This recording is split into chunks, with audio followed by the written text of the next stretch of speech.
ત્રિકોણની બાજુઓ માપ આપેલા છે 12:17:25 ના પ્રમાણમાં હોય. 12:17:25 ના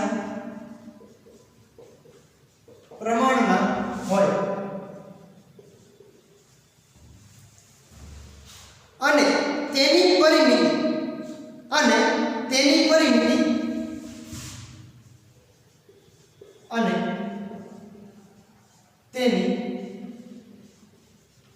પરિમિતિ 540 સેમી હોય તો 540 સેમી હોય તો તેનું ક્ષેત્રફળ શોધો. હવે જો તમને માપ આપેલું છે જેમમાં એટલે આપણને એટલું ખબર પડે કે જ્યારે આપણે જેમમાં માપ આપતા હતા ત્યારે આપણે શું કરતા હતા. ધારો કે આના બરાબર આટલા x, આના બરાબર આટલા x, તો આપણી પાસે ત્રણ બાજુઓ છે. જો આપણને પરિમિતિ આપેલી છે, જે પરિમિતિ આપેલી કેટલી છે 540. ત્રણ બાજુ આપણને આપેલી છે, તો જેમમાં માપ આપેલું છે તો આપણે આવી રીતે લઈ શકીએ. પેલું માપ છે 12, તો ધારો કે 12x થાય. હવે બીજું માપ આપણને એવી રીતે આપેલું છે 17, તો કે વત્તા 17x વત્તા 25 એટલે કે 25x બરાબર પરિમિતિ કુલ છે આપણી 540. ત્રણેય બાજુનો સરવાળો 540 છે. આપણે જેમમાં આપણે જેમમાં આપેલું છે ને આપણે માપ ગોતવાનું છે. તો ધારો કે એક કોણનું માપ x છે. ડાયરેક્ટ હું છું સમજાવતો જાઉં છું. ધારો કે કોઈ પણ એક બાજુનું માપ x છે, તો ત્રણ બાજુનું માપ x થઈ ગયું બરાબર. x માપ આપણને થયું તો x તો કે 12x 17x અને 25x ત્રણ બાજુનું માપ આપ્યું છે. એના આધારે આપણે પરિમિતિ 540 આપી છે. તો હવે આપણી પાસે એક પાછો નવો પોઈન્ટ ઉમેરવાનો. અત્યાર સુધી આપણે ડાયરેક્ટ માપ આપતા હતા. અહીંયા આપણો પોઈન્ટ આવ્યો x બરાબર શું, તો x ની કિંમત પહેલા આપણે શોધવી પડશે. x ના આધારે આપણે માપ શોધી શકીશું. ચલો જોઈએ આગળ. જો ધ્યાન રાખજો, અહીંયા આપણે લખી દઉં છું a બરાબર મળશે આપણા 12x, b બરાબર છે 17x અને c બરાબર છે 25x. હવે ધ્યાન રાખજો, આ જે x કિંમત જે આપણે ધારેલી છે એ દરેકની કિંમત આપણને મળશે. અહીંયા જોઈએ 12 + 17 એટલે કેટલા મળે. પહેલા જો ડાયરેક્ટ આપણે ગણી લો. 12 ને 7 19 10 29 માં 5 ઉમેરો એટલે કેટલા મળે 29 30 31 32 33 અને 34 વત્તા જ્યારે તમે 10 કરશો એટલે તમને કેટલા મળશે.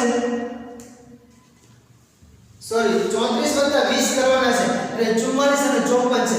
અને 25 છે 25 ને આ બેના 10 થશે એટલે 20 25 10 45 45 ને 7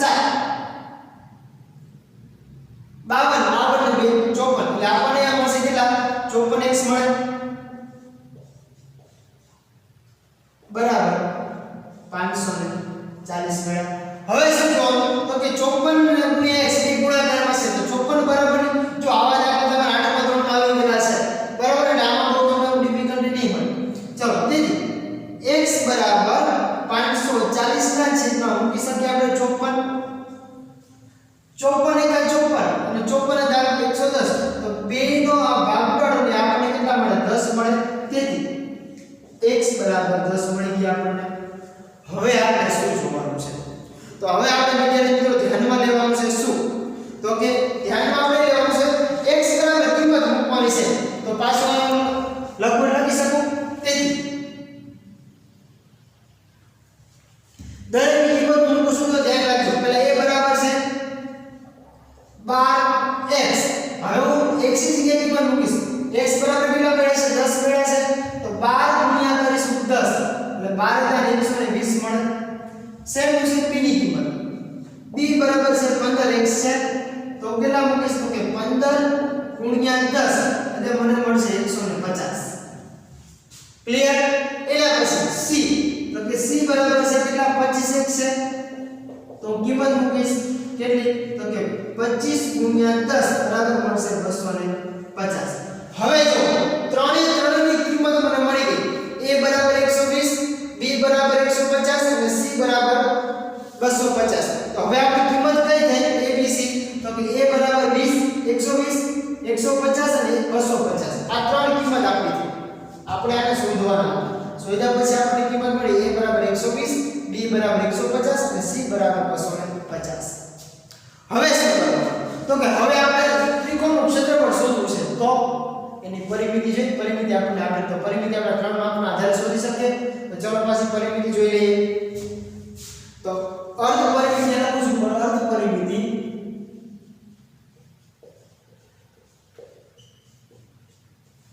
અર્ધ પરિમિતિ આપણે શોધવાની છે. તો હું લખીશ કે s બરાબર a + b + c છેદમાં 2. ચલો દરેક માપ a એટલે કેટલા છે? 120, b એટલે 150 + c એટલે 250 છેદમાં આપણને મળશે 2. હવે તમે દરેકને ખબર છે કે બધાનો સરવાળો કરવાનો છે. એટલે મૂકો છો 0 + 0 + 0 એટલે આપણે 0 5 * 10 10 * 12 12 નો પકડો વધી પડી 1 1 2 3 અને 3 4 અને 5 એટલે કેટલા મળે છે? 520. 520 ના છેદમાં જો એક વાર ખાસ ધ્યાન રાખી લેજો કે જો કે તમારે સરવાળામાં કિંમત ભૂલ પડી તો તરત તમારે જવાબ મળશે ખોટો. બરાબર? જો અહીંયા જ મેં ભૂલ કરેલ છે, મારી જ ભૂલ છે એટલે ખાસ રહેજો. અહીંયા આપણને 15 ને અહીંયા આવે છે 17x. અહીંયા થઈ જશે 17 170. આવી ભૂલ થાય એટલે ખાસ ધ્યાન રાખો. બરાબર? ચલો હવે જોઈએ 20 નો બધા છે એટલે આપણને મળશે 540 ભાગ્યા 2. ભાગ મળશે આપણને જવાબ કેટલો મળશે? 270. જવાબ આપણને મળી ગયો 270. શેનો જવાબ મળ્યો? જવાબ આપણને મળે છે અર્ધ પરિમિતિ બરાબર 270. તો હવે આપણે ત્રિકોણનું ક્ષેત્રફળ જ્યારે શોધવું હોય ત્યારે પાછળ શું કરશું? કિંમત મૂકશું. ત્રિકોણના ક્ષેત્રફળ માટે લખું છું ત્રિકોણનું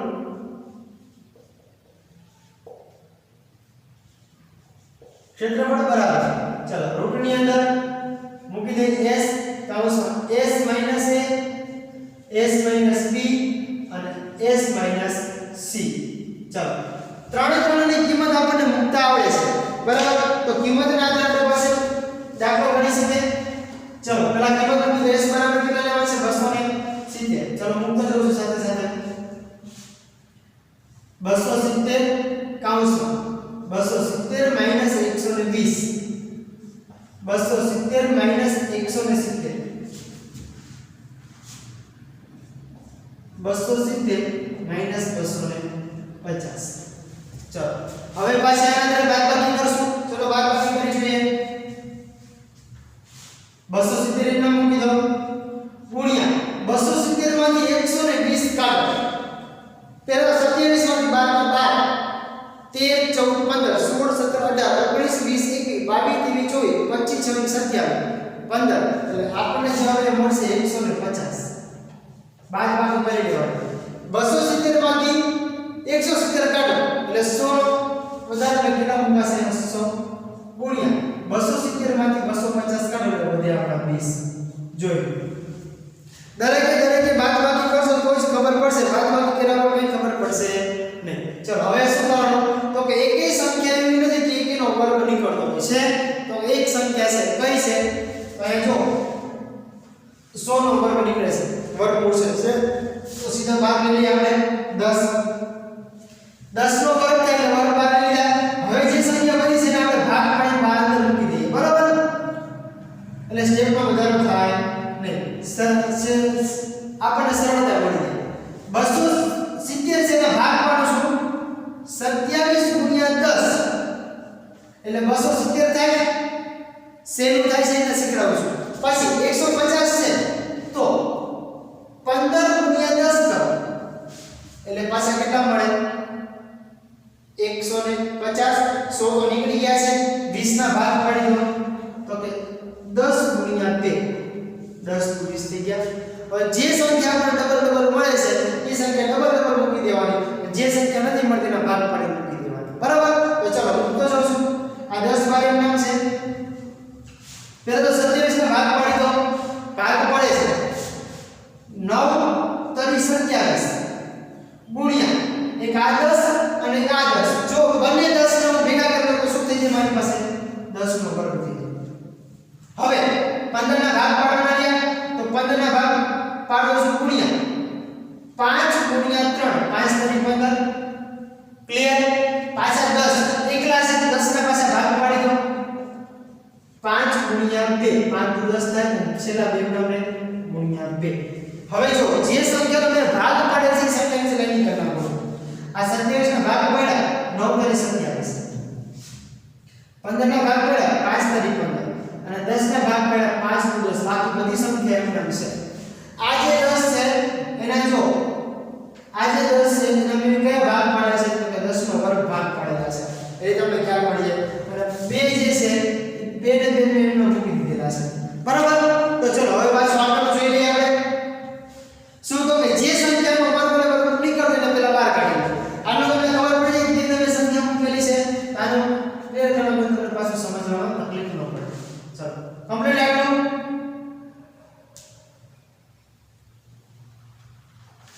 ચલો પાછો હવે શું કરશું આપણે તો કે પાછળ એ જ વાત ઉપર જે સંખ્યાનો વર્ગમૂળ નીકળે એટલે પેલા બહાર કાઢી લેવાના બરાબર તો ચલો 10 ગુણ્યા 9 નો વર્ગમૂળ નીકળે કેટલા નીકળે 3 તો આને લાઈનિંગ કરી ગુણ્યા 3 ભાગ લઈ લો હજી એક સંખ્યા એવી છે કઈ છે તો કે 10 છે તો કે ગુણ્યા 10 12 આવી ગયા હવે કઈ સંખ્યા બાકી રહી તો કે જે સંખ્યા બાકી છે અંદર મૂકી દો જો એક આ 3 એક આ 3 બે વાર છે એટલે 3 નો વર્ગ ગુણ્યા આ 5 છે એટલે 5 નો વર્ગ આ 2 અને 2 એટલે ગુણ્યા 2 નો વર્ગ જો દરેકે દરેક સંખ્યા વર્ગ વાળી છે તો બધી બાર આવી જાય તો અહીં મૂકી શકું 10 ગુણ્યા 3 ગુણ્યા 10 ગુણ્યા 3 ગુણ્યા 5 ગુણ્યા 2 દરેકનું વર્ગમૂળ નીકળી જાય છે જોઈ લો 3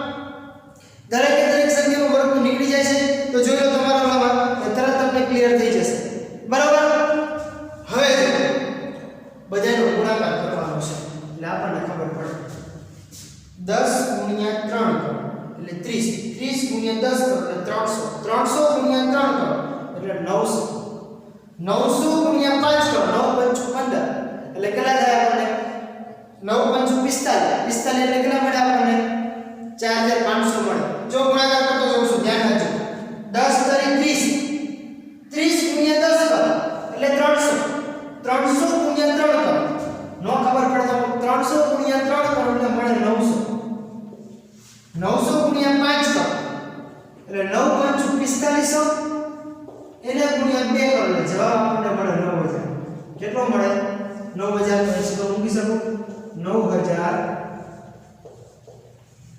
સેમી સ્ક્વેર જો તમને સરવાળો અને બાદબાકી અને ગુણાકાર અને રકમમાં ખાસ ભૂલ ન થવી જોઈએ જો રકમમાં ભૂલ થઈ તો આખે આખો દાખલો ખોટો પડશે ચલો ફરીથી એકવાર પાછો દાખલો સમજાવી દઉં છું ત્રિકોણની બાજુઓ 12 જેમ 17 જેમ 25 ના પ્રમાણમાં હોય તો તેની પરિમિતિ 540 સેમી હોય તો તેનું ક્ષેત્રફળ શોધો આપણને માપ જેમમાં આપ્યું છે આપણે ધારો કે બાજુ બરાબર ધારી લીધી x બાજુ બરાબર ધારે આપણે x એટલે પહેલા પણ લખી શકાય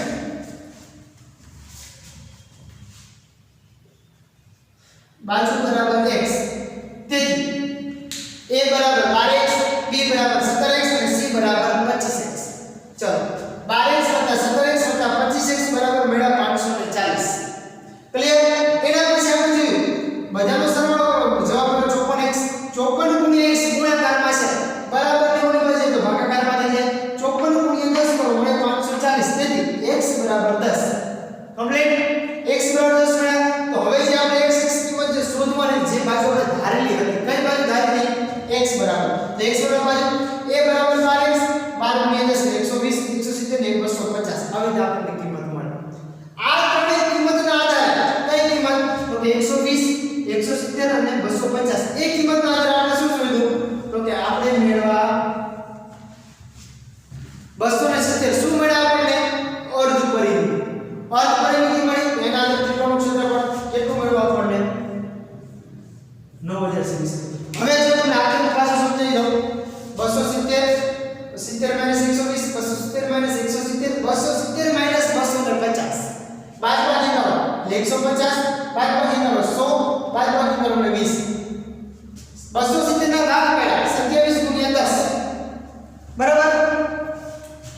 270 નો ભાગ પાડો છો મને મળે છે 27 ગુણ્યા 10 150 ના ભાગ પાડ્યા મળ્યા 15 ગુણ્યા 10 100 એમના આના ભાગ પાડ્યા મળ્યા મને 10 ગુણ્યા 2 હવે શું કરું તો કે આ 10 અને આ 10 બેનો વર્ગ નીકળી ગયો આના ભાગ પાડ્યા કેટલા મળ્યા 9 તારી 27 આવી વેલ્યુ છે 15 ના ભાગ પાડ્યા કેટલા પાડ્યા તો કે 5 તારી 15 આ 10 10 ને આવી ગયા પછી 10 ના પાસે ભાગ પાડ્યા કેટલા ભાગ પાડ્યા આના તો કે 5 * 10 અને બેના બે પાસે 9 જે સંખ્યા મારે ડબલ વાળી છે 9 નો વર્ગ નીકળી ગયો 3 10 નો વર્ગ 10 આવી ગયો આ જે સંખ્યા છે 100 100 નો વર્ગ પહેલા નીકળી ગયો 10 ગુણ્યા 3 પાસે 10 નો વર્ગ પાસે 10 જે સંખ્યા 3 3 બે વાર 5 5 બે વાર અને 2 2 છે બે વાર બધાનો વર્ગ છે દરેકે દરેકને વર્ગ અને વર્ગની બહાર કાઢી લો તો બે દૂર થઈ જાય વર્ગ અને વર્ગમૂળ દૂર થઈ ગયા એટલે આપણને શું મળ્યું 10 ગુણ્યા 3 ગુણ્યા 10 ગુણ્યા 3 ગુણ્યા 5 ગુણ્યા 2